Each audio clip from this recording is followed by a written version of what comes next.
ఏం చేశానో ఏంటో ఏమంటారో దీన్ని. Hi cuties, this is day 36. ఈ రోజు ఉన్న ఫీవర్ కాస్త ఎక్కువైందన్నమాట. సో మంచిగా పడుకున్నాను. ఆ తర్వాత మా మమ్మీ నన్ను లేపి కషాయం ఇచ్చింది. అది తాగేటప్పుడు నా ఎక్స్ప్రెషన్స్ చూడాలి, రకరకాలుగా ఉంటది. ఎందుకైనా మంచిది ఒకసారి టెస్ట్ చేయించుకుందాం అని చెప్పి మా అన్నయ్యని పిలిచి హాస్పిటల్ తీసుకెళ్ళమని అడిగా. కానీ అదేంటో హాస్పిటల్కి వెళ్ళగానే ఉన్న టెంపరేచర్ మొత్తం తగ్గిపోయింది. ఇదిగో పైన పిక్చర్ కనిపిస్తుంది కదా, ఆ ఆర్ట్ చేద్దామని చెప్పి పక్కింట్లో వాళ్ళు పెట్టుకున్న పుల్లలు తెచ్చుకున్నాను నేను. పోయి ఏముందిలే పేపర్ పైన పుల్లలు అతికించేయడమే కదా, చేసేద్దాంలే అని చెప్పి చాలా ధీమాగా చాలా టైం వేస్ట్ చేసి చాలా ఖాళీగా కూర్చొని ఉన్నాను నేను.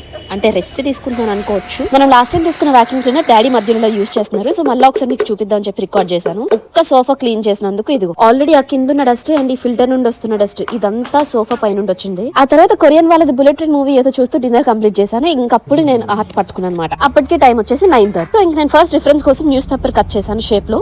దానిపైన అన్ని పెట్టి చూసాను. ఓకే బానే ఉంది అనిపించింది. తర్వాత నేను ఇదిగో వేస్ట్ గా పడేస్తున్న ఈ హాస్పిటల్ ఏదో షీట్ బుక్ సంథింగ్ ఏదో దానిపైన హార్ట్ షేప్ పెట్టి అదంతా కట్ చేశాను. అండ్ దానికి బ్లాక్ పెయింట్ చేశాను. తర్వాత ఒకటి స్టిక్ చేయడం స్టార్ట్ చేశాను. కొన్ని స్టిక్స్ అన్ని బాగానే స్టిక్ చేశాను, పర్లేదు. ఆ తర్వాత ఏవి కూడా స్ట్రైట్ గా లేవు, పెట్టడానికి కూడా కుదరలేదు, అన్ని బెండ్ అయిపోయి ఉన్నాయి. అంటే ఇంతవరకు చేసింది కూడా నాకు నచ్చలేదు అనుకో, ఇంకా పక్కన పెట్టేసాను, తర్వాత చూద్దాంలే అని. That's it. Thank you for watching WMB.